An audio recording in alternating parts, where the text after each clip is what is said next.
आज़ाद हैं आज़ाद रहेंगे कि सीजन 3 का यह आखिरी एपिसोड है। इसके बाद हम अगले वर्ष मिलेंगे इसी समय। अभी तक हम लोगों ने ऐसे वीरांगनाओं की बात करी जिनका कहीं ना कहीं जुड़ाव कांग्रेस के साथ था, लेकिन कई रानियों के विषय में भी हम लोगों ने बात करी। लेकिन आज मैं आपसे बात करने वाला हूं इंडियन नेशनल आर्मी INA, जिसे सुभाष चंद्र बोस ने संगठित किया था, उसकी वीरांगना की कहानी बड़ी फिल्मी है। फिल्मी इसलिए बोल रहा हूं क्योंकि ये कहानी में रोमांच बहुत ज्यादा है, और आप उस रोमांच को जब महसूस करेंगे तो आपको ऐसा लगेगा कि काश हम इनसे मिल पाते, हम इनका नाम जान पाते। जी हाँ, एक ऐसी वीरांगना जो दुश्मन के सेना में घुस जाती है, वहां पर उसकी साथी पकड़ी हुई रहती है, लेकिन अपनी वेशभूषा बदलकर वहां पहुंचकर वो लोगों को बेहोश करती है और अपने साथी को सकुशल छुड़ा के ले आती है। कहानी अच्छी लग रही होगी आपको, ये सार है कहानी का। लेकिन इस कहानी में बहुत सी बातें हैं, बहुत सी जानकारी जिसे आपको जानना चाहिए। तो आज़ाद हैं आज़ाद रहेंगे कि इस कड़ी में हम बात करने वाले हैं सरस्वती राजमणि की।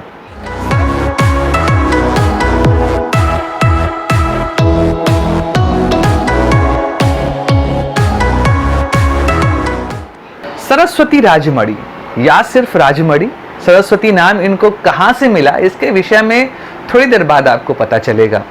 1927 में इनका जन्म रंगून में हुआ था।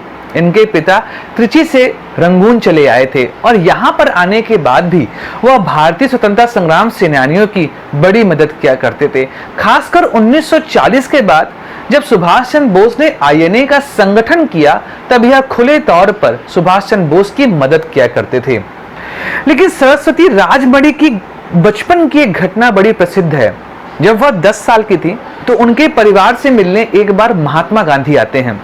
महात्मा गांधी को अपने घर में देखकर लोग उनके स्वागत सत्कार में लग जाते हैं और राजमणि के ऊपर से उनका ध्यान हट जाता है।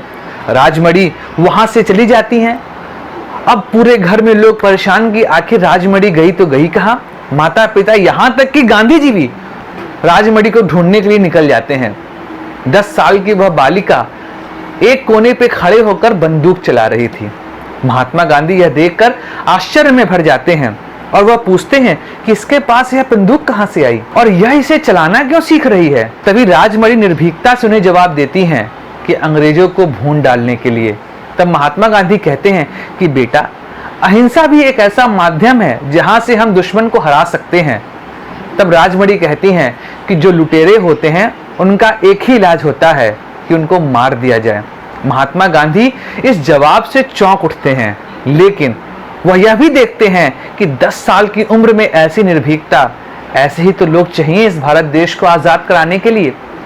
एक दूसरी घटना बड़ी प्रसिद्ध है जहां से उन्हें सरस्वती नाम मिला। एक बार सुभाष चंद्र बोस INA का संगठन करते हुए अपने भाषण को दे रहे थे, तो उनके भाषण को सुनने राजमणि भी वहां पहुंचती हैं। सुभाष चंद्र बोस यह कहते हैं कि अगर भारत देश को आजाद कराना है तो हमें उसके लिए धन की आवश्यकता है। अगर हमें धन नहीं मिलेगा तो भारत देश को आजाद करा पाना बहुत ही मुश्किल होगा। उस दौरान राजमणि के पास जो भी गहने होते हैं वह गहने वह INA को देकर चली आती हैं। सुभाष चंद्र बोस को जब पता चलता है कि एक छोटी बालिका अपने पूरे गहने को यहाँ पर दान देकर गई है, तो वह उनके घर पहुंच जाते हैं और वहां पर जाकर राजमणि को यह गहने वापस करते हैं। राजमणि उनसे कहती हैं कि यह मेरे गहने हैं, इनका मैं जो चाहूं वो करूं। यह मुझे कोई नहीं बता सकता कि मुझे इस गहनों का करना क्या है। मेरा मन है कि आप इस गहने का उपयोग अपने हथियारों को सशक्त करने में लगाएं। बालिका का यह जवाब सुनकर सुभाष चंद्र बोस बड़े प्रभावित होते हैं और वहीं से उनको एक नाम देते हैं। वह नाम था सरस्वती, और यहीं से राजमणि सरस्वती राजमणि के नाम पर जानी जाने लगी। और यहीं पर उन्होंने अपने 5 साथियों के साथ INA को ज्वाइन किया। और INA में उनका और उनके 5 साथियों का काम था जासूसी करना। कान उनके हमेशा खड़े रहने चाहिए जिससे अंग्रेजों की खबर संगठन तक पहुंचती रहे। इसलिए उन लोगों ने लड़कों का वेश बना लिया और उनको एक ही बात कही गई कि जब आप पकड़े जाओ तो आपको खुद को गोली मार लेनी है। इसी दौरान एक ऐसी घटना होती है जहां पर राजमणि की एक साथी दुर्गा पकड़ी जाती है।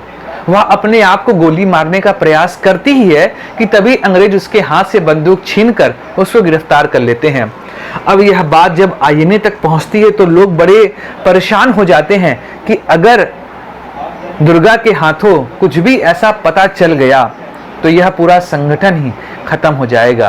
तभी सरस्वती राजमणि सुभाष चंद्र बोस के सामने अपना प्रस्ताव रखती है और कहती हैं कि मैं अपने साथी को वहां से छुड़ा लाऊंगी।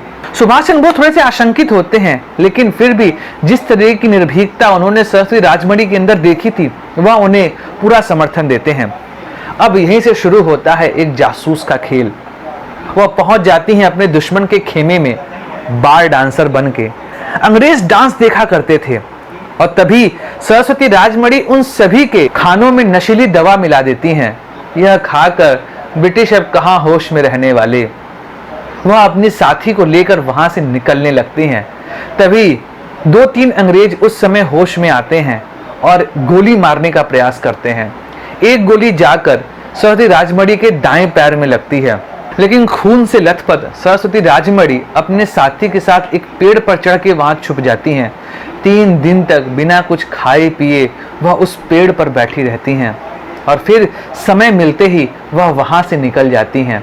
लेकिन इसी दौरान उस 3 दिन तक उनके घाव से खून निकलता रहता है, जिसकी वजह से उनका लंगड़ाना उनके पूरे जीवन भर चलता रहा।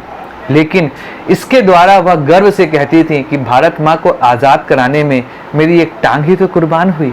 1942 के बाद जब अंग्रेज द्वितीय विश्व युद्ध जीत चुके थे तो सुभाष चंद्र बोस का संगठन भी धीमे धीमे कमजोर होने लगा था, क्योंकि उन्हें समर्थन मिलना कम हो गया था। उसी दौरान एक ऐसी घटना होती है, बात है 1945 की, जब हवाई दुर्घटना में सुभाष चंद्र बोस शहीद हो जाते हैं। उसके बाद तो आईएनए का संगठन पूरे तरीके से बिखर जाता है और सरस्वती राजमणि भी अंधेरे में गुम हो जाती है। भारत आज़ाद होता है 1947 में।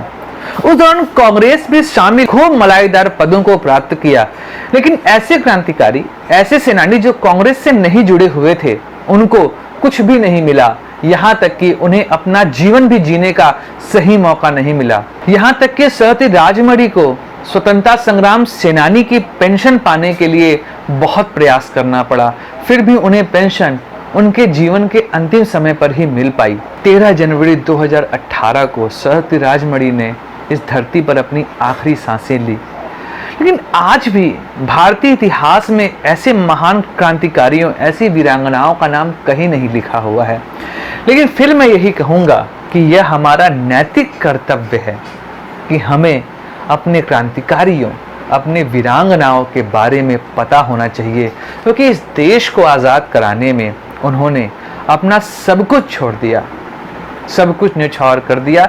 जहां हमसे अपने छोटे छोटे सामान तक नहीं छूटते हैं, इन्होंने इस देश के लिए अपनी जान को भी कुर्बान कर दिया और उसके बाद भी कई क्रांतिकारियों को शहीद का दर्जा भी नहीं मिल पाया।